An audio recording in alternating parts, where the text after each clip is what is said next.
Hola, ¿qué tal? Una entrega más en Rehabilita con Éxito para hablar hoy, en este caso, además de rehabilitación. Conmigo, como siempre, Borja Gabilondo, nuestro ingeniero técnico en edificación, experto, muy experto precisamente en rehabilitación, ¿verdad, Borja? Que es lo tuyo. Sí, normal, sí. O una parte o una gran parte de lo tuyo. Una gran ¿no? parte, efectivamente. Pero eres muy experto en ese sentido, ¿no? Bueno, se intenta.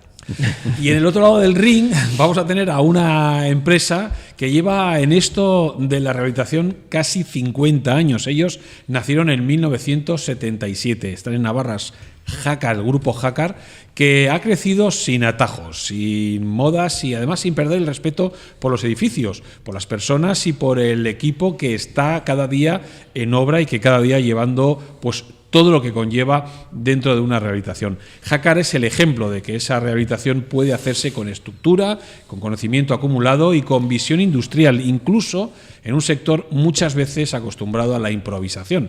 Equipo propio, especialización, innovación aplicada y una idea muy clara: rehabilitar es asumir responsabilidad sobre algo que ya existe. Hoy conversamos con Miguel Ángel Jiménez, gerente de la compañía, y con Javier Carmona, que es el propietario, para entender cómo se construye una empresa así desde dentro, qué decisiones pesan más que otras y qué significa seguir creyendo en el oficio cuando todo cambia alrededor.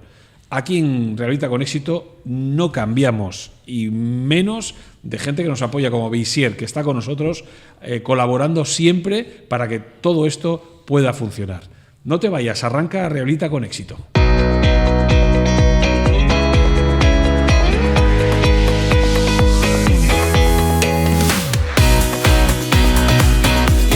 Pues Miguel Ángel, Javier, ¿qué tal? ¿Cómo estáis? Aquí estamos, a ver.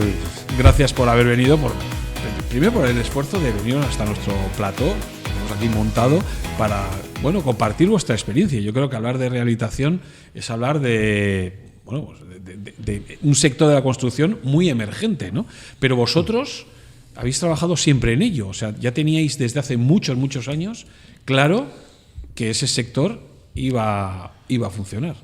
Sí, realmente la empresa se constituyó, como bien has comentado, hace 49 años, un 13 de marzo del 77. Casi me falta que me digas la hora, el sitio. Bueno, lo tengo grabado en el corazón, ¿no? Porque es una empresa que yo la monté con 18 años. Entonces, con solo 18 añitos ya tenías claro el... Bueno, yo creo que era una falta de saber dónde estabas, un poco de ignorancia de dónde me metía, pero bueno, en la vena, en la sangre se llevaría un poquito. ¿Pero la familia habíais andado en el sector o...? No. Yo simplemente con 17 años empecé a trabajar en una oficina y era una oficina del mundo de la impermeabilización. Entonces, bueno, pues yo tomé la decisión de establecerme y empezar en ese mundo. Pero hoy día con 18 años la gente, los chavales y chavalas, no saben ni dónde andan. Si con 35 los tenemos en casa. Pues sí, realmente cuando te pones a pensar y ves a tu hijo cuando ha tenido 18 años o ves un chaval con 18 años, pero bueno, las cosas no eran tampoco muy fáciles porque no dabas una garantía de que aquello podría funcionar, pero la forma de empezar fue hacer lo que nadie quería hacer.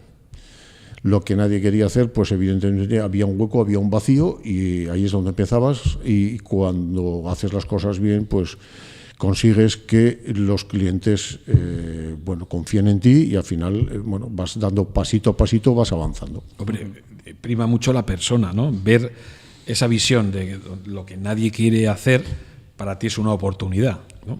Cuando en general mucha gente pues piensa que no lo quiero hacer pues porque no hay oportunidad. Efectivamente. Pues vaya equivocación. Es lo que es un negocio. Un negocio es buscar una necesidad en el mercado para satisfacerla, y satisfaciendo esa necesidad pues consigues hacer negocio. Está claro. O crearla, muchas veces, ¿no? Más de buscar también crearla. Bueno, ¿cómo ha sido la evolución desde ese 1977 hasta estos días? Bueno, la evolución fue pues con una empresa pequeña que en principio era Javier Carmona como persona física funcionando, y cuando ya dimos un paso de que había que hacer inversiones y que había que jugársela un poco el tema económicamente, pues ya nuestro asesor nos aconsejó hacer una sociedad y empezar a funcionar. Y fue poco a poco, nacimos en el mundo de la estanqueidad, en el mundo de la impermeabilización, pero ya hace ya 35 años o 36 años derivamos hacia lo que era las envolventes térmicas, que cuando hablabas de envolventes térmicas y fachadas ventiladas... Claro, eso te iba a decir. Aquel entonces, ¿quién hablaba de rehabilitar un edificio? Nadie. España ciencia ficción en aquella época. De hecho, no existía nada de esto. Bueno, esto viene a raíz de ir a ferias, pues tanto a Batimat en París como a ferias en Alemania, y ves que allí esto empezaba a funcionar. Y bueno, pues es echarte la manta a la cabeza y decir, este es un futuro y por ahí tenemos que empezar a funcionar. Sí, pero eso se llama visión, ¿no? Sí, en aquella época, bueno, yo no estaba, ¿no? Yo era un crío, ¿no? Tú tenías 18 años. menos años aún.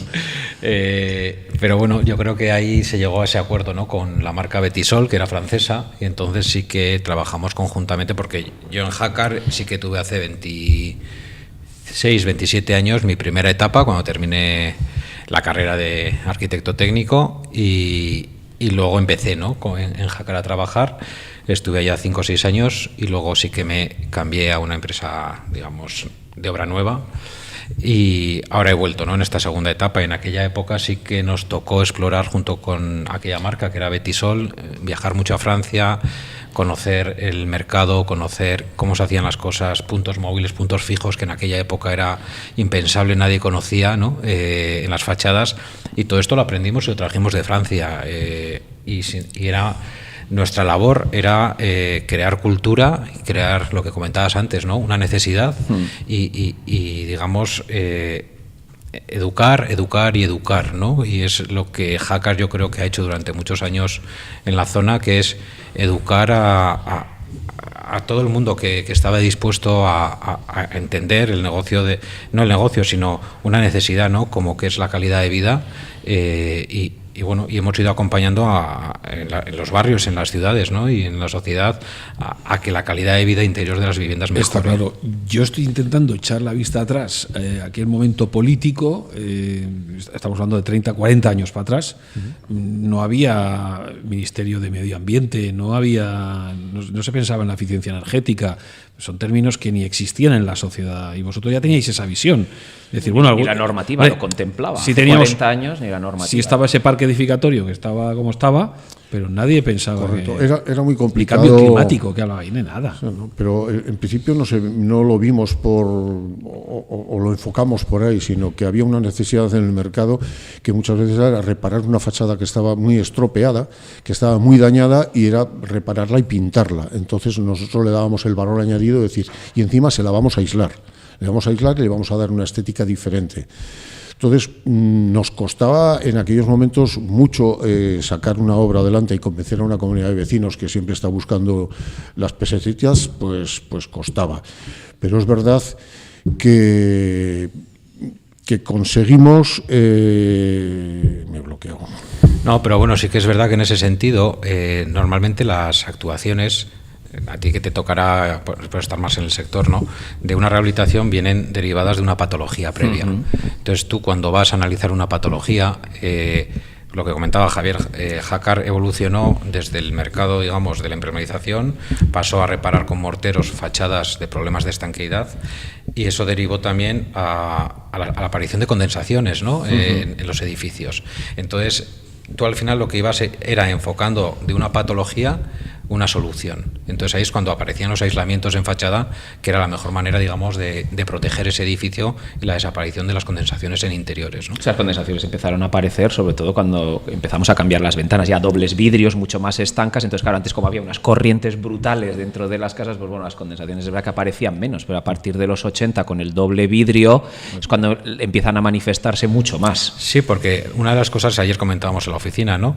Que sí que estamos rehabilitando mucho parque edificatorio, pero no estamos educando a los que viven cómo tienen que vivir en las nuevas viviendas, porque la gente sigue haciendo su misma forma de vida, pero el edificio ha cambiado, lo estamos haciendo mucho más estanco, estamos colocando triple vidrio, estamos colocando juntas de estanqueidad, estamos colocando fachadas muy, muy, muy estancas y sin ventilación muchas veces, que ahora ya estamos empezando a implantar también ventilaciones en las viviendas, porque vemos que es una necesidad porque a la gente no se le reenseña a vivir dentro de su vivienda, ¿no? Y el hábito y su vida tiene que cambiar, porque tiene otro edificio. Es como cuando tú vas a comprarte una vivienda de obra nueva, te dicen, ¿no?, cómo tienes que vivir, si tienes que abrir las ventanas, si no, dónde tienes que tender. A todas las personas que rehabilitamos no se les está educando, y ahí sí que creo que hay un trabajo que tenemos que concienciarnos a todos los técnicos, todas las empresas, de educar a cómo vivir con una rehabilitación. Oye, ¿qué era más fácil? En aquel entonces no había ITES, ¿no? Era propuesta más bien vuestra, la de aislar el edificio, que no tienes que pasar una ITV del edificio como es ahora, ¿no? Correcto. No había. ¿Nos hemos complicado mucho la vida en estos años? Bueno, las exigencias van a más. En aquel momento no había efectivamente ningún tipo de normativa y tampoco había ningún tipo de subvención y ayuda para realizar este tipo de edificios, con lo cual era muy complicado. Tenías que ver el aprovechamiento de ese edificio, que tenía mucho para reparar, para que compensara económicamente la envolvente, que ya era cara, pero bueno, ya asumían los vecinos que había un gasto y se quedaba un edificio viejo y feo. Y ahora, bueno, pues se mejoraba ese edificio y conseguimos poco a poco hacer las cosas. Yo el otro día lo comentaba también con Miguel Ángel, una administradora de fincas que me decía siempre que iba a visitar, ya estás tú con tus fachaditas y con tus piedritas y tal y cual. Y el otro día me decía, joder, pues qué visión tenías, ¿no? Tuviste una visión, porque claro, ahora estamos desbordados todos los que estamos metidos en este tipo de negocio. Y ahora se está dando otro fenómeno, que es el fenómeno de los edificios cebra o las ciudades cebra, ¿no? Que un poco, muchas veces, el hecho de utilizar una fachada ventilada hace que sean todos como muy parecidos. ¿Qué opináis al respecto? Bueno, esto también lo hemos debatido en la oficina. Es verdad que cuando tú introduces un sistema en el mercado, los arquitectos, pues yo he sido de los que he criticado mucho a los arquitectos, que les decía que en rehabilitación no se está haciendo arquitectura, realmente se está haciendo copiar y pegar y todos son iguales, y esto conlleva a una estética horrible.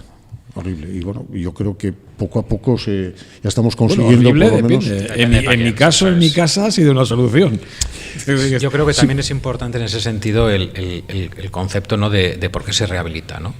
Cuando tú rehabilitas realmente para aislar, ¿no? Eso está claro. Lo importante es el aislamiento, ¿no? Y es donde hay que colocar un buen aislamiento, un aislamiento que no recoja agua, un aislamiento que sea ignífugo, que no cree problemas, ¿no? Porque muchas veces estamos haciendo edificios no combustibles pasándolos a combustibles, ¿no? Entonces hay que tener mucho cuidado cuando hacemos una rehabilitación. Entonces, las comunidades de vecinos, en los últimos años ha habido mucho incremento de precio derivado de las guerras, derivados del gas, del petróleo y de todo, ¿no? Entonces hay que tender también a que lo importante es el aislamiento, y hay que buscar soluciones estéticas, como dice Javier, para hacer esa magia exterior, que es la labor del arquitecto en ese sentido. Y entonces estos ciudades cebra, ¿no?, que tú comentabas, también deriva del material, ¿no?, que se puede colocar. Sí, al final es la elección de los y económico, ¿no?, propietarios, en ese sentido, ¿no? Claro.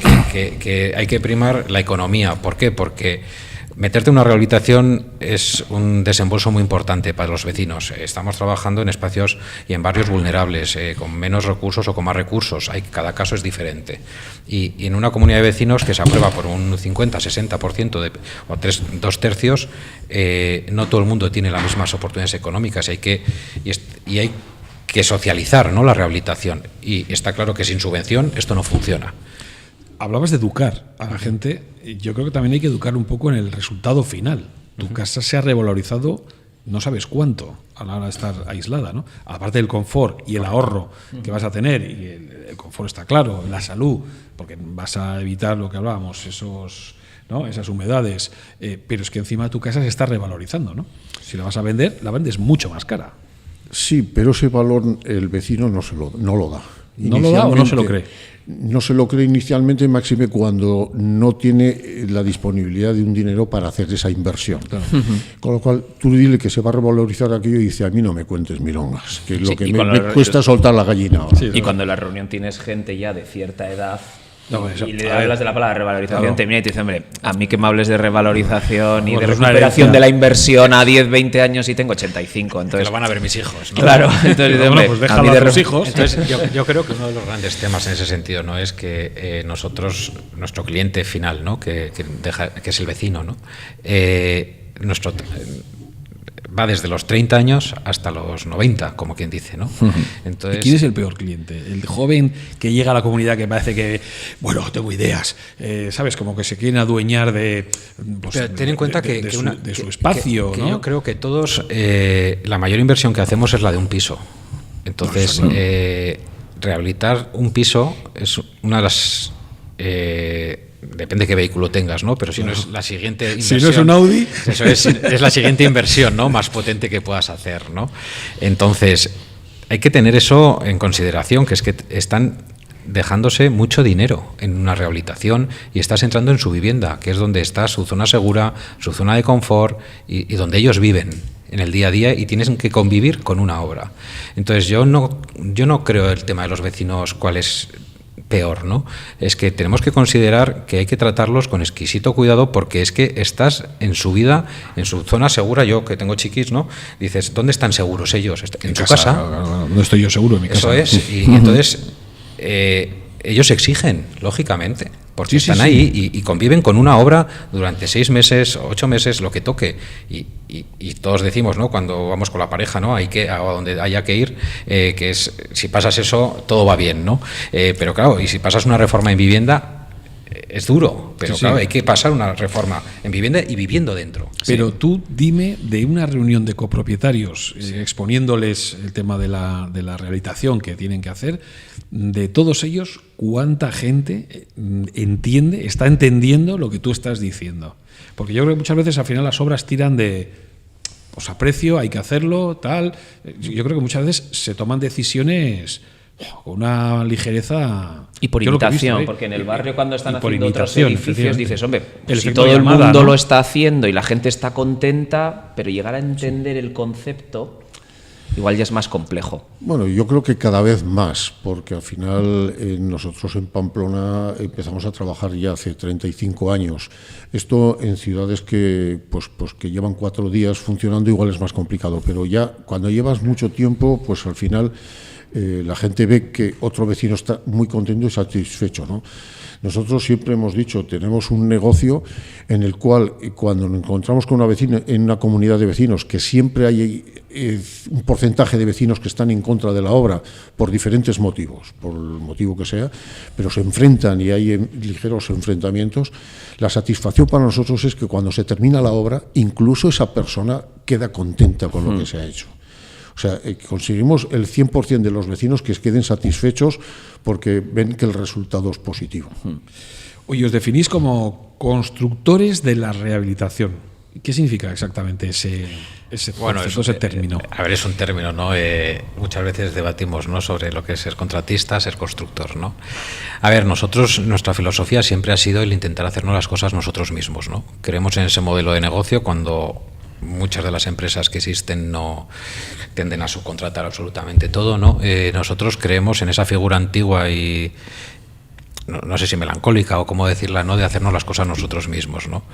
De ahí nace también que cuando hablamos, ¿no?, de Hackar o Grupo Hackar, hace 25 años, ¿no?, montamos una empresa de carpinterías, ¿no?, para nosotros, para que ni la carpintería sacarla fuera, ¿no?, porque en su época teníamos pintores, tenías albañiles, todo era propio, ¿no? Eran esas épocas en las que trabajabas como constructor, ¿no? Y ya montamos esa ese empresa. modelo vuelve otra vez. Nosotros no lo hemos apostáis abandonado, por él. no lo hemos abandonado nunca. Ten en cuenta, somos una empresa que somos 80 personas. Para una facturación pequeña para 80 personas, ¿no? Estamos hablando de unas cifras muy altas para una empresa de rehabilitación. Entonces, bueno, sí que tenemos la división de impermeabilización, de líneas de vida, retirada de amianto, porque de ahí es donde nacimos, de donde evolucionamos hacia las fachadas y también tenemos andamios propios, o sea, tenemos 2 equipos de montaje de andamio que son 9 personas, tenemos 46 motores de andamio propios, tenemos 10.000 metros cuadrados de andamio tubular, con un ingeniero de estructuras solo para nosotros, en plantilla para hacer todas las instalaciones de andamio. O sea, intentamos que todo hacerlo, digamos, de manera interna. Y bueno, luego hablaremos un poco, ¿no?, también de lo que llamamos la fábrica, ¿no? Nosotros todos los materiales que instalamos los compramos en formato grande, revestimiento, y los cortamos nosotros en nuestra fábrica. Tenemos una máquina para cada tipo diferente de material. Entonces, ¿qué conseguimos? Lo que decimos es constructores. Y confianza con el cliente. Para nosotros el acabado... Yo estaba haciendo la rehabilitación de mi casa y un día era una persona negra la que estaba haciendo la fachada, otro día era chino, otro día... O sea, en ese plan, vamos. ¿Por qué? Porque el propio constructor nos decía que se las veía y se las deseaba para tener contratada gente que pudiera hacer la obra. Sí, lo que se busca generalmente es la subcontratación, y nosotros lo que buscamos es evitar esa subcontratación que está en manos de terceros, que no sabes qué calidad va a dar. Nosotros queremos dar una buena calidad. Queremos atender al cliente. Cuando decimos al cliente, nosotros no ponemos las mesas de corte ni la maquinaria de corte en la obra, que estamos molestando al vecino, que estamos incordiando. No, lo hacemos en taller y esto va directamente a obra, con lo cual la obra es muy rápida. Buscamos pues un camino intermedio entre la industrialización de una fachada a un camino intermedio, a hacerlo todo en obra. Entonces, incordiamos mucho menos y nuestra rapidez de ejecución es mucho mayor, con lo cual el vecino, si tiene un comparativo, compara y ve que le damos un valor añadido importante. O sea, estamos descubriendo la empresa de rehabilitación perfecta. Bueno, muchas veces todavía nos queda. No, perfecta no existe eso. A ver, Javier y yo muchas veces nos si os oyen mis vecinos... No, pero Javier y yo muchas veces nos planteamos, ¿no?, cuando ves que el sector, ¿no?, yo porque a los críos les dices, ¿no?, cuando todo el mundo opina una cosa y tú opinas diferente, piénsalo, que igual el que estás equivocado eres tú, ¿no? Y Javier y yo nos lo hemos planteado muchas veces, ¿no?, si este modelo es el correcto, ¿no? ¿Por qué el resto no lo hace? Sino que el resto... Bueno, eso no es una excusa, porque el resto no lo hagas porque no lo ve. Sí, no sé. Sí, pero cuando luego, sigues esa filosofía con claro. tus hijos, lo primero que te lo haces es pensar para ti, ¿no? Claro. Y los números entiendo que darán o no darán, pero el caso es que, escuchando cómo estáis actuando, es que me estáis diciendo que el corte no lo hacéis en obra, etcétera, o sea, que estáis mirando, realmente se mira por el cliente, es decir, el propietario o la propietaria de esos edificios. Yo, no sé, me parece la empresa idónea. Por ejemplo, para que te hagas una idea. Si ¿no? llego a saberlo...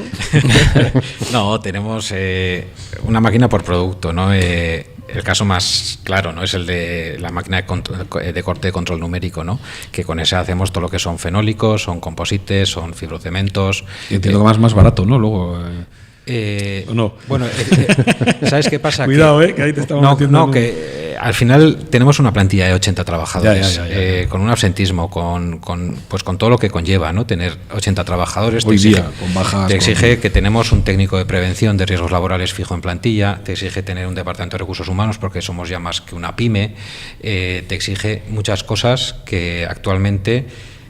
Nosotros, que además creemos que el futuro es este modelo de negocio y este modelo de empresa, y que las personas es la clave de toda empresa, ¿no?, y de todo negocio, aún y todo nos exige ser más exigentes con nuestros trabajadores, ¿no? Y esto hace que nosotros invirtamos mucho en formación, invirtamos mucho en seguridad, invirtamos en que esas personas estén bien, ¿no? Entonces, cuando me dices más caro, pues probablemente sí.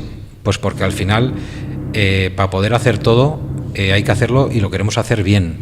Y al final la calidad se paga. Ya, eso está claro. Y luego el resultado es el que es, claro, mucho mejor. También es verdad que una persona cuando rehabilita su vivienda la rehabilita una vez en la vida. Sí. Y comparar es difícil. La siguiente la vende. Eso es así. Entonces dices, cuando contratan a una empresa no saben cómo sería igual contratar con otra. Ya. Y defender eso en el mercado es difícil. Al final lo que funciona realmente es el boca a boca. Eso para mí es el mejor medio de comunicación. Sí. La estructura de la empresa equivale a un mayor coste, pero nosotros buscamos la compensación haciéndonos todo nosotros. Quiero decir, si tenemos andamio en propiedad, lógicamente somos más competitivos en el andamio. Si tenemos carpintería propia, somos más competitivos.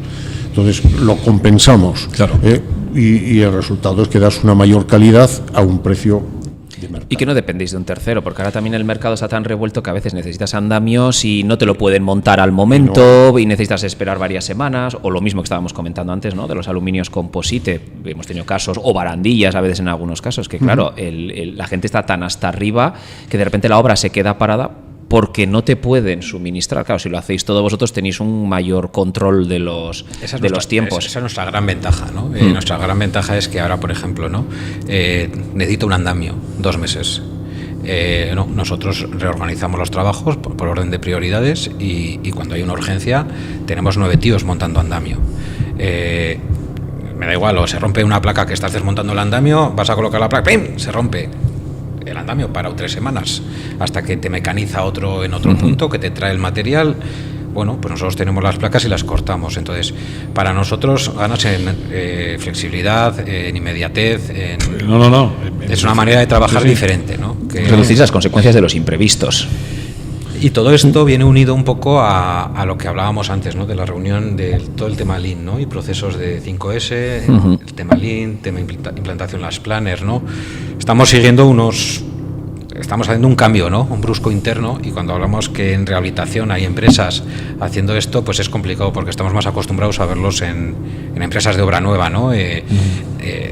Cuando hablamos de industrialización, cuando hablamos, pues al final una cosa conlleva a la otra, ¿no? Cuando tú te metes en una forma de pensar y de trabajar que es con cliente, con colaboración máxima, todo esto te va llevando a una forma de trabajar que no deja de ser un entorno Lean, entorno BIM, entorno 5S, y con herramientas que te están automatizando los sistemas y digitalizando la compañía, ¿no?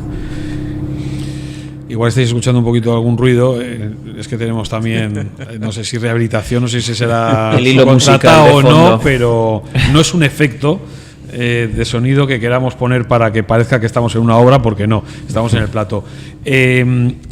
Hablabas de la metodología Lean, del sistema de las planner en obra. ¿Qué cambia realmente en el día a día con toda esta planificación, además? Porque entiendo que sois una empresa que tiene que tener todo muy bien planificado para que no haya ningún problema, ¿no? A ver, todos conocemos la obra. En la obra hay problemas, o sea, no nos vamos a engañar. Va a haber, y sorpresas va a haber. Eso es, ¿no? Sí. Lo que hay que hacer es mitigarlos al máximo, ¿no? En la obra vivimos del imprevisto. Es algo que a nosotros no nos cabe en la cabeza, vivir del imprevisto y del ya para allá. Nosotros cada día tenemos más claro que las obras hay que empezarlas con todo planificado, todo pensado, todos los materiales pedidos, y que lo que falta es hacer. Porque luego surgirán cositas, ¿no?, que van a surgir, pero eso es nuestra forma de trabajar y nuestra mentalidad en estos momentos, ¿no? Entonces, a partir de ahí va todo lo demás. Esto que nos está exigiendo, por supuesto, tener jefes de obra, tener encargados por obra, que también es un concepto que muchas empresas de rehabilitación no lo consideran, ¿no? Para nosotros nos parece clave tener el control de la obra, tener el control de la calidad y de todo lo que es el proceso, ¿no? También, para que sepáis, cuando empezamos una obra, lo primero que hacemos es colocar un código QR en el portal para que el vecino tenga comunicación instantánea con el jefe de obra y con el encargado. Es decir, Cualquier vecino. O sea, que no hable el presidente o la presidenta. Cualquier incidencia que un vecino tenga en obra tiene contacto. Eso se agradece mucho, ¿eh? Sí, yo creo que también es importante, para que lo hemos hablado muchas veces, ¿no? El tema de un problema es problema cuando no se atiende. Cuando surge una incidencia y la atiendes rápido, desaparece el problema. Claro. Entonces, yo te puedo poner un ejemplo ahí, en nuestra rehabilitación. Una noche caía agua por la fachada. Mi mujer se dio cuenta. Resulta que se habían dejado una manguera abierta toda la noche. Ya no solo es lo que pueda producir, que al final, bueno, pues ese agua va a la calle y ya está. Pero el gasto de agua de toda una noche funcionando, era un viernes, es decir, no iban a venir hasta el lunes. Al final tuvimos que llamar al arquitecto, porque de la empresa no se sabía nada. Entonces, lo que dices tú, ¿no? Eso es un problema. Problema que ocurre, de los muchos que pueden ocurrir. Entonces nosotros para eso sí que tenemos ese portal de incidencias, de comunicación con el vecino. O sea, nosotros hemos seguido un proceso de digitalización completo. Nuestros jefes de obra y encargados van con tablet a la obra, hacen los pedidos directos. El pedido lo hacen desde la tablet, en la aplicación que tienen, y digamos pasa por oficina técnica. Tenemos 2 BIM managers. Nosotros ya estamos trabajando en la industrialización, no, porque es dar un salto demasiado en rehabilitación. De Rehabilitación es complejo. De hecho, no hay empresas en España, ¿no? Hay pequeños proyectos piloto a nivel europeo de industrialización en rehabilitación. Pero sí que nosotros estamos trabajando lo que llamamos la fabricación anticipada, ¿vale? Al final no deja de ser de que trabajamos con un modelo que es escanear el edificio, trabajar con BIM managers y como tenemos la fábrica, que fabricamos para nosotros, el fabricar todo para que la obra no pare, ¿no? Porque actualmente el modelo es muy diferente. El modelo es el que está en obra pide, se lo mandan cortar, pasan 3 semanas y llega el material, ¿no? Entonces ahí es donde nosotros hablamos de los imprevistos, hablamos de los desperdicios y todo esto al final, ¿qué es? Pues no deja de ser lean, ¿no? Me estoy riendo por lo que estás contando, porque hablabas al principio cuando decías, normalmente nosotros afrontamos una rehabilitación. Yo llevo 2. Y te quedaré con la tercera. La primera sin aislar. Y la primera, me acuerdo, me estás hablando del BIM, claro, la pregunta te iba a hacer, era con el tema del BIM, o sea, del escaneo 3D, o sale todo al milímetro prácticamente, ¿no? El gran problema es que hemos pasado de hablar de centímetros a milímetros. Claro, claro. Pero entonces, es que nosotros cuando la fachada era de Gresite, para que os hagáis una idea. Cuando llegó la primera empresa hace ya muchos años, que hizo que simplemente es ponerle Gresite nuevo, nada más, no aisló, la medida la hicieron a metro. Y la medida que compraron de Gresite era toda la fachada, no contaban ventanas, no contaban cualquier espacio que no llevaba Gresite. Yeah. O sea, tuvimos un almacén de Gresite en la comunidad, en el almacén. No, ellos se lo llevaron, yo creo. Pero para montar una piscina, o sea, te lo digo así de claro.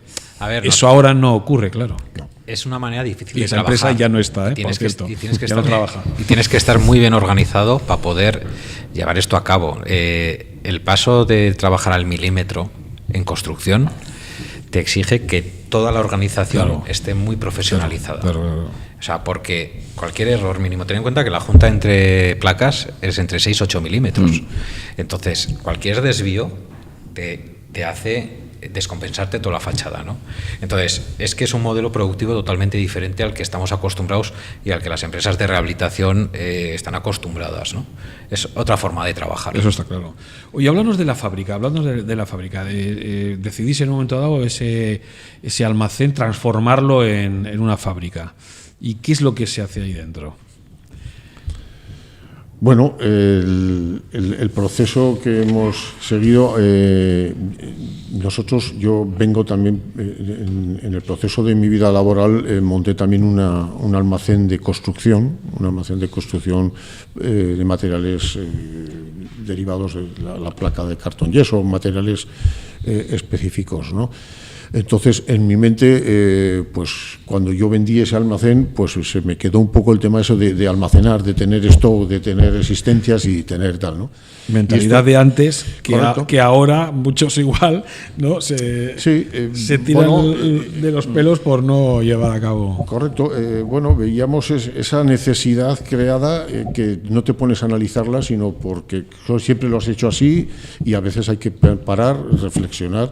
Entonces, en este caso, cuando vino Miguel Ángel, me dice, con una necesidad es que todo eso nos había generado al querer montar la fábrica, tener que buscar unas instalaciones nuevas, buscar una inversión fuerte y además nos encontramos con muchos problemas para encontrar. Con lo cual la solución vino por ahí, es decir, vamos a reducir estocajes, como realmente tenemos todo muy profesionalizado, no nos genera problemas de luego a tener en la obra porque está todo planificado y bien ordenado. Y pues el hacer todo eso nos nos hace hacer un ahorro importante en todos esos estocajes y lo que hacemos poner el proceso de fabricación. Ahí un poco unido vino, ¿no? de ese análisis estratégico de compañía, ¿no? De cuál es el valor añadido que puede dar Haccar a un cliente, ¿no? Y el valor añadido es la personalización, el cuidado, el detalle, la calidad, ¿no? Y dijimos, y estamos teniendo aquí un montón de espacio utilizado para almacenar, que al final el almacenamiento lo único que te hacía era el que la gente estuviera mal acostumbrada a que cuando necesitaban algo lo tenían en el momento. Claro.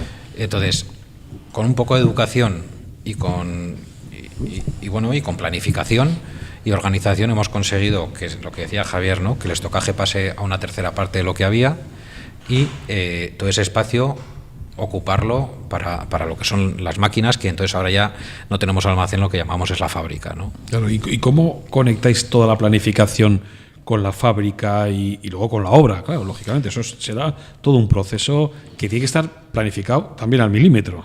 Lo que hemos hecho es una automatización de los procesos, con la ayuda de una consultoría, lógicamente, porque al final aquí solos no es viable, ¿no? Partiendo, digamos, de una visión macro de lo que es una obra y de lo que son los procesos, ¿no? Entonces, a partir de ahí, lo que hemos hecho es una automatización de los diferentes procesos para que el dato sea único, que es lo importante. Entonces, ¿qué nos ha obligado? Nos ha obligado a tener una oficina técnica con 2 BIM managers que hemos comentado y que el proceso empiece en ese momento, ¿no? En el momento que te adjudican una obra, para nosotros ha empezado la obra. Porque modelamos, trabajamos con el arquitecto mano a mano en definir el diseño, trabajamos con el fabricante para definir medidas, piezas, hacemos el cálculo estático, hacemos el escaneo, trabajamos también con las pruebas de extracción para saber qué tipo de ménsulas, tacos son necesarios y a partir de ahí trabajamos todo el modelo. La obra todavía ni ha empezado, está todavía pendiente de comenzar y ya una vez que se empieza a fabricar todo y sí que nos dejamos unas piezas para poder ajustar en momentos determinados, pero tú vas allá y tienes, a día de hoy, puedes ver... O sea, que vosotros el andamio no lo ponéis hasta el último momento, por lo que De hecho, veo, ¿no? el andamio lo trabaja... No, sí, O sea, ¿qué periodo, la media de rehabilitación? Claro, también depende del edificio, tamaño, etcétera, etcétera. Ten en cuenta que nosotros tenemos rehabilitaciones de 300.000 euros y ahora estamos con 11 millones de euros. Entonces, cada obra es diferente. Totalmente. Entonces, Totalmente. bueno, pero para nosotros una obra es igual y tiene los mismos procesos, una de 200 que una de 11 millones, ¿no? Entonces, pero bueno, es nuestra manera de funcionar. Que es lo bueno, ¿no? Al trabajar. final, lo que decías tú, el proceso que habéis llevado a cabo, ¿no? Te vale para una obra grande o una obra pequeña, ¿no? Así es. Entonces, pero te exige muchos medios, ¿no? Que es un poco lo que hablábamos. No, pensaba que ibas a decir algo, me he quedado. Oye, hablando más de innovación, también habéis innovado hasta en el andamio, ¿no? O sea, es que estáis todo el día pensando en cómo innovar. A ver, esto es algo que Javier es así, ¿no? Javier es una persona inquieta, es una persona innovadora. ¿En casa cómo eres, Javier? ¿También igual? O sea, ¿todo lo compras por tamaño familiar para luego repartirlo en porciones? No, yo tengo la gran suerte de que cuando voy a casa desconecto Desconectas, ¿no? y entonces ya casa es otro problema. El BIM lo lleva a otro, ¿no? No, a ver, al final cuando te juntas con un equipo, yo creo que lo importante es el equipo, ¿no? Cuando tienes un equipo profesional, un equipo que tiene un talento que es bestial, ¿no? Te hace ser mejor. Y eso es lo que hemos conseguido. Hemos conseguido un equipazo en el que te están todo el día la gente proponiendo mejoras, ¿no? Nosotros actualmente estamos colgando los andamios de las fachadas sin apoyar en el suelo. Me estáis dejando alucinado. Todos Perdona, los, pero no, pero bueno, yo quiero ir a ver una rehabilitación vuestra. Bueno, estás invitado cuando porque quieras, ¿no? Todos los lo andamios, llego a saber hace todos 2 años. No, pero yo te digo, todos los andamios que colocamos en patios, en interiores, están todos colgados. Ninguno apoya en terraza. ¿Por qué? Pues porque los forjados no cumplen. Entonces es muy difícil. No nos la jugamos. Entonces esos andamios tenemos un sistema que está procedimentado, firmado por nuestro ingeniero, con un plan de cálculo y con pruebas. Y de hecho, cuando lo montamos hacemos una prueba de carga, digamos un montón de sacos de arena, se hace la prueba de carga y estamos colgando ya el andamio tubular y el andamio motorizado de las fachadas. Entonces, bueno, pero eso no nos quedamos ahí, ¿no? Ahora estamos trabajando incluso en que nuestros propios andamios motorizados sean grúas, ¿no? Es el siguiente paso que estamos empezando a trabajar cuando hablamos de innovación, ¿no? ¿Por qué? Porque cada vez creemos más que con la directiva europea y todo lo que viene no va a haber suficiente empresas para poder ejecutar todo lo que nos van a decir que tenemos que hacer, ¿no? Lo estamos viendo con el Plan Nacional de Rehabilitación que ya se ha mandado a Europa y pues con todas las directrices hacia dónde va esto, creemos que va a ir, ¿no? Entonces, en la industrialización vemos que es muy difícil, no sé en qué nos acercaremos, pero sí que estamos trabajando para eso, ¿no? Entonces, bueno, pues el hecho de que los andamios sean grúas, pues ayudará a que, Facilita mucho. posibles paneles o posibles grandes formatos puedan trabajar, ¿no? O sea, que estáis mirando grúas para comprar, entiendo. Bueno, adaptar. Ya O tenéis. para fabricar. Si lo fabrican ellos, entonces fabricarán ellos los. Hombre, yo entiendo que esto también tiene su fruto, ¿no? Habéis obtenido certificaciones muy importantes, como la de AENOR, de rehabilitación sostenible, la Innova RSE, ¿no? Sí, a ver, son certificaciones diferentes, ¿no? La certificación de Innovarse es una certificación de Gobierno de Navarra en el que que cumples los requisitos que marca Europa como empresa sostenible, ¿no? Y la de AENOR. De la AENOR es más, yo creo que es importante que muchas veces dices lo bien que haces las cosas, pero que necesitas que venga alguien de fuera y que te diga que lo que estás haciendo está bien hecho, ¿no? Entonces es un sello que nosotros hemos llegado a un acuerdo con AENOR, ¿no? Que para que todas nuestras rehabilitaciones, una vez terminadas, tengan una certificación externa de que lo que se ha hecho cumple con los requisitos del sello AENOR sostenible, ¿no? Y creo que es importante, o sea, porque al final muchas veces decimos, ¿no? El composite que colocamos, el nuestro, es de fabricante nacional, tiene un espesor, tiene una calidad, tal. Puede haber gente que esté utilizando composites o materiales de donde sea, ¿no?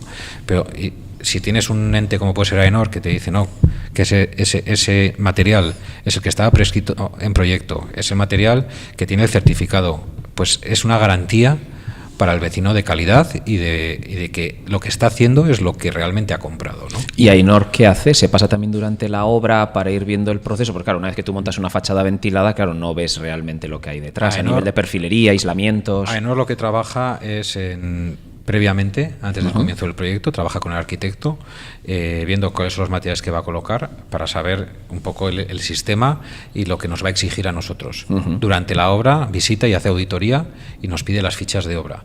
Y cuando termina la obra hay que rellenar toda la documentación de todos los materiales utilizados, análisis de ciclo de vida. Estamos hablando ya de unos temas que cuando hablas en rehabilitación de análisis de ciclo de vida, ya estás dando como un paso muy de gigante, ¿no? Sí. Pero bueno, es algo en lo que hemos creído que había que darlo y que, bueno, que eso también une un poco pues a un premio de hace 2 años que nos dieron de medioambiental, ¿no? Con nuestro proyecto Jaca Recircula, que estaba basado en la recircularidad de los elementos que montas en fachada, ¿no? Que nosotros lo que intentamos es que todo material colocado en fachada, los restos de ese material, vuelva, digamos, que sea reciclado, ¿no? Eso es la famosa ISO 20.800. Es que a nosotros ahí en el gobierno vasco nos piden la justificación para la recircularidad de los materiales. De los materiales. Sí. Nosotros Se está hablando mucho de la circularidad. Sí, y sobre todo, sí, porque además viene de Europa, o sea, que es algo que es que los materiales son finitos. Entonces, lo que no podía ser es que hagamos una rehabilitación y todo al contenedor. Nosotros, pues la lana de roca con Rockcycle vuelve a fábrica y el 100% de toda lana de roca vuelve en forma de material. Todos los composites, restos de composite, vuelven a fábrica.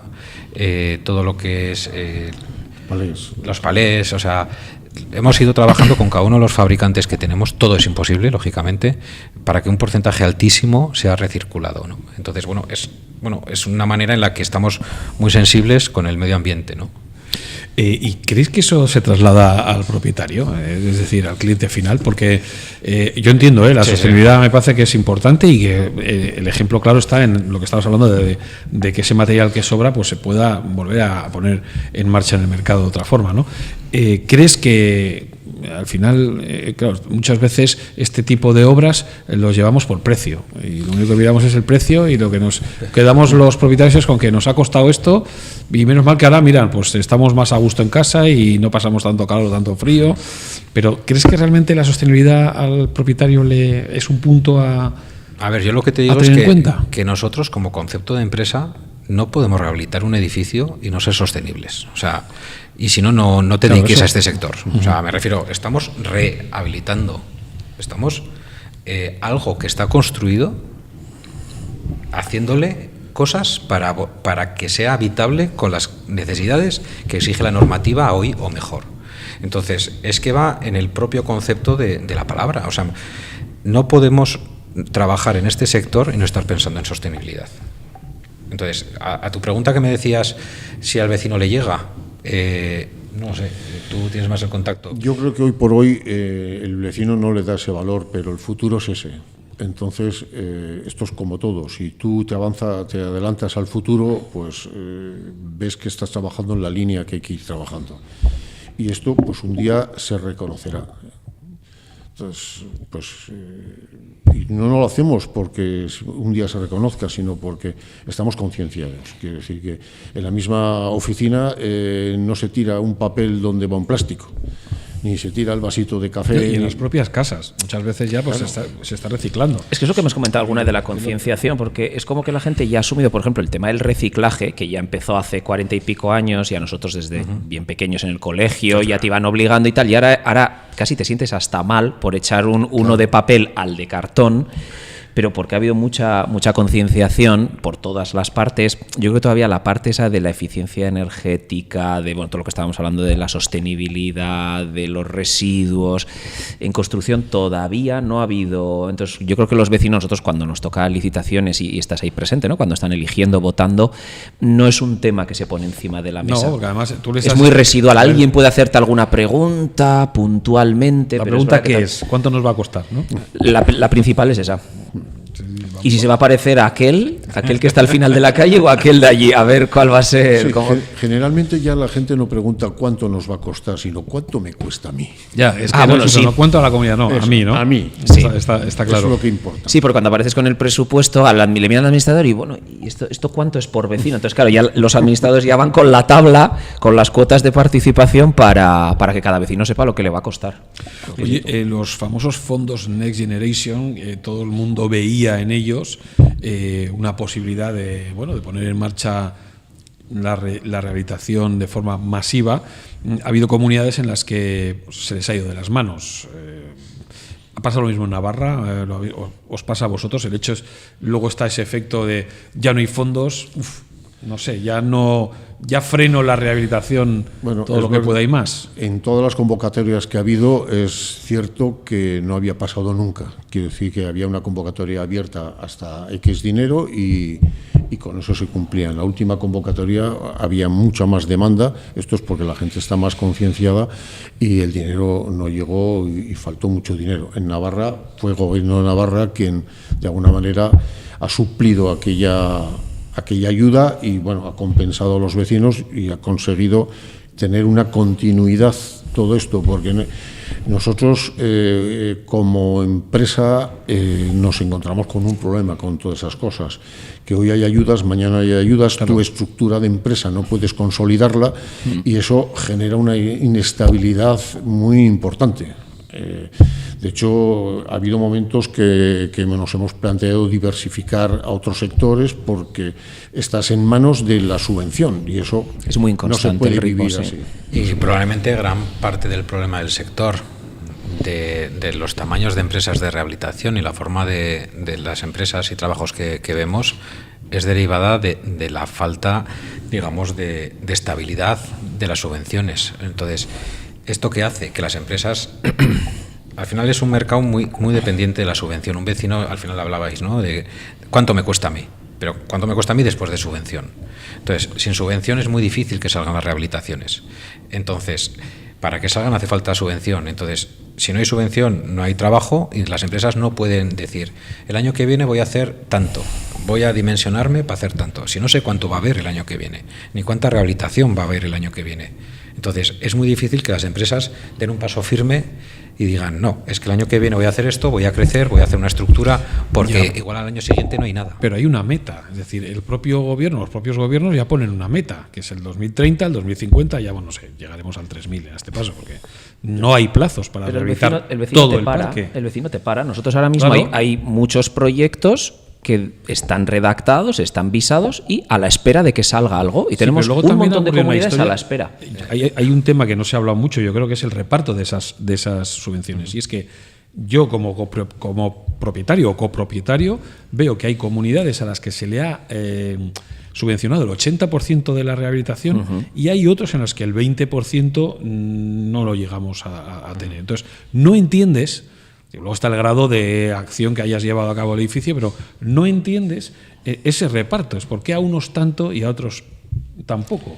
¿Entiendes? Entonces al final... En Navarra ha funcionado diferente. Eso es. En Navarra... comunidades como Navarra deberían ser un ejemplo, entiendo, ¿no? Yo creo que sí, que tanto Navarra, País Vasco, Euskadi, Asturias, son comunidades que creo que son privilegiadas o somos privilegiados en cuanto hablamos de rehabilitación, ¿no? Cuando hablas con fabricantes de los productos que instalamos, ¿no? A nivel estatal dicen es que vivís en otro mundo, ¿no?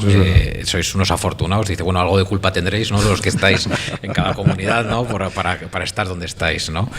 Pero en Navarra sí que lo que hizo fue, pues estaban los fondos Next, entonces, ahí se impulsó mucho y ahora lo que ha hecho es duplicar esas ayudas que tenía, que siempre las ha tenido para la rehabilitación navarra de 6.000 euros por vecino, ahora las ha duplicado, ¿no? Hasta 12.500 y si es un PIG, 14.000, con un presupuesto protegible del 50%. Si a eso le sumamos las CAES, que es algo que se habla muy poco. Que se habla muy poco. Sí. Rehabilitación. De eso tenemos que hablar un día. Pero que tienen que evolucionar. Para lo como están funcionando en Europa, tienen que evolucionar. Porque tiene que ser una palanca. Las CAES tienen que ser una palanca para la rehabilitación. Ahora es una ayudita. Estamos hablando que pueden ser entre 1.000, 2.000, depende del tamaño de la vivienda. Pero tiene que ser una palanca. Entonces, si sumas los 12.000... ¿Sabes que ahí hay campo para evolucionar con los CAES? O sea, porque al final ahora se coge un año. En Europa se está cogiendo más. Entonces, cuanto más cojas, más cuantificación económica es. Entonces, si cogemos los 12.000, más o menos, más los 1.000 y pico por vecino, estamos ya en 13 y pico, 14, que se acercan a los fondos Next, ¿no? Que aquí en Navarra fueron hasta 16.500, estuvo topado. ¿Y eso no lo puede explicar el gobierno de Navarra al resto de gobiernos autonómicos de España? Pregunto, no sé.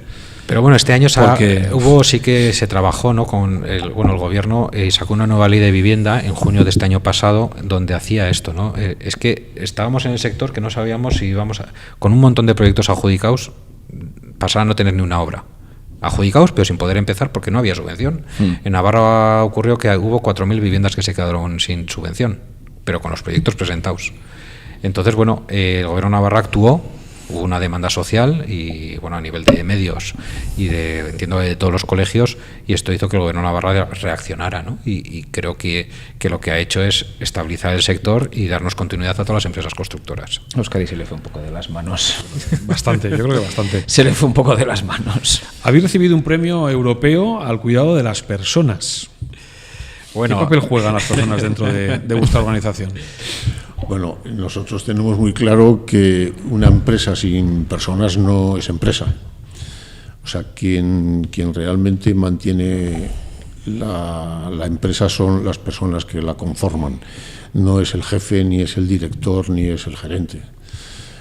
Cada uno aporta dentro de la empresa lo que tiene que aportar. Por eso para nosotros es importante industrializar, que corten con máquinas, que no estén sacrificados en la obra, sufriendo el calor, el frío, el polvo que se genera, sino pues todo industrializado. Y aparte es con esa premisa que estás mirando por el trabajador. Y tenemos una lectura muy clara, y así se lo hacemos transmitir a la gente, que de 24 horas que tiene el día, 8 las estás dedicando al trabajo.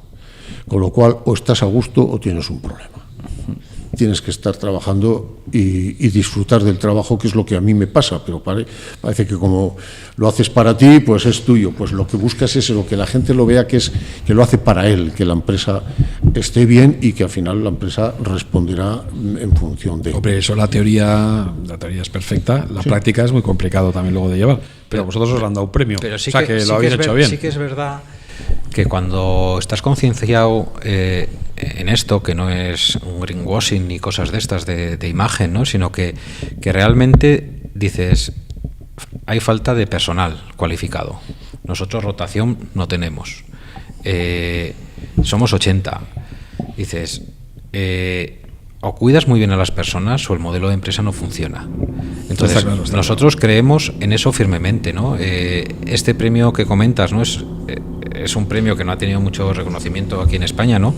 Pero sí que es un premio que parte, digamos, de la Agencia Europea de Seguridad y Salud, que cualquier empresa de Europa, de toda Europa, se podía presentar, y iba encaminada a campañas en la era digital, ¿no? Campañas que fueran buenas en la era digital. Bueno, se presentaron no sé cuántos cientos de empresas a nivel de toda Europa, y fuimos la única empresa española galardonada. Fueron 7 premios, fue aquí en Bilbao la entrega, porque la agencia europea de Europa, la única que está en España, está en Bilbao, y fue ahora en diciembre, fuimos allá a Bilbao y nos entregaron el premio de 7 empresas, ¿no? Y al final lo que hacíamos, consideraron que era una práctica muy sencilla pero replicable para cualquier sector. Entonces, esto es, nuestros trabajadores están todo el día en la intemperie, trabajan en fachadas y en cubiertas. Entonces, lo que hicimos fue crear una organización con comités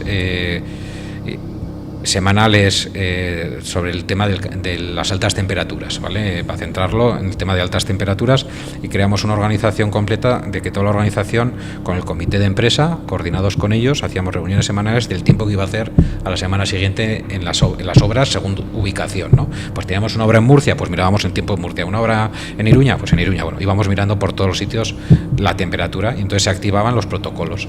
Entonces todo eso iba unido a que todos tuvieran un habitáculo refrescado, con aire acondicionado, pusimos bidones de agua en todas las obras, les dimos una pulsera a cada trabajador, que lo que le hacía era monitorizar la temperatura corporal, y cuando sufría un cambio de medio grado pitaba y le avisaban a nuestro responsable de prevención para que se tomaran las medidas.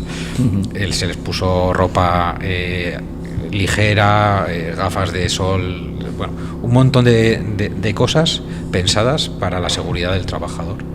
Y nuestra sorpresa fue que una empresa como Jácar, en Pamplona, presentara esto, y de repente pues terminamos con un premio europeo de prevención. No es una empresa normal, ¿eh? No es una empresa normal. No es lo habitual en obra, ¿no? Para nada. Os digo yo que no. Oye, mirando atrás, ¿hubo alguna decisión que tomarais que os hiciera dudar seriamente si estabais en el camino correcto, o no ha habido nunca... Todos los días. El más mínimo atisbo de a las 6 de la mañana, cuando me levanto, digo, ya estaremos en el camino correcto, porque vamos, lo que decía antes Miguel Ángel, vamos contracorriente con respecto a todos, ¿no?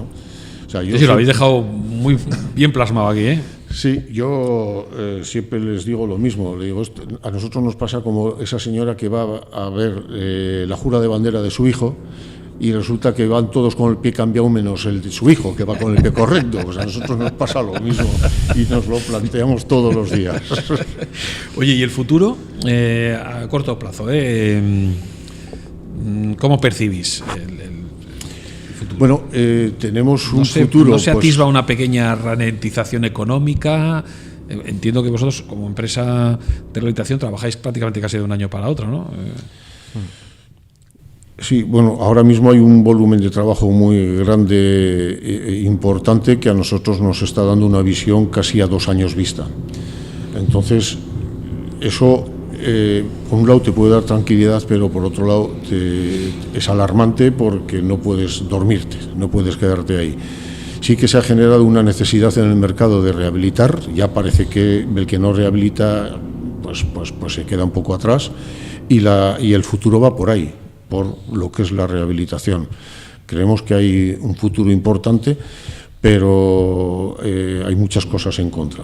Una posible guerra, unas situaciones que se escapan de nuestras manos, pero claro, tampoco puedes estar viendo lo posible negativo hasta que vea. Tienes que ir con una precaución, y sobre todo ahora mismo nosotros nuestro objetivo es saber hasta dónde podemos llegar controlándolo. Quiero decir que hay mucha gente que se emborracha de obra porque es muy fácil contratar, y terminan pues como está pasando en la rehabilitación. En estos momentos ha habido varias empresas que han pegado el cerrojazo. Y dices, ¿cómo puede ser esto? Bueno, pues pasa. Y hasta a nosotros nos puede pasar. Bueno, lógico es que porque no planifican, no cuidan al trabajador como vosotros, pues al final lógicamente vayan cerrando. Son muchos factores, claro. Pero también hoy comentábamos, ¿no? Hoy teníamos comité de seguimiento a la mañana, ¿no? Pues les ponía, ¿no?, a todos un poco las fechas, ¿no?, que marca la directiva europea. La previsión no es nada mala de lo que dice Europa. Yo creo que hay una decisión firme, mientras también Europa, con los gobiernos de Europa, sigan siendo los que son, la decisión está marcada, ¿no?, y la línea de actuación también. Eso por lo menos te da un atisbo de tranquilidad, de decir, estamos en el camino correcto. Parece ser que va a haber negocio en los próximos años, siempre y cuando no venga alguien y te lo fastidie, ¿no? Entonces, lo más importante es lo que decía Javier, controlar lo que haces.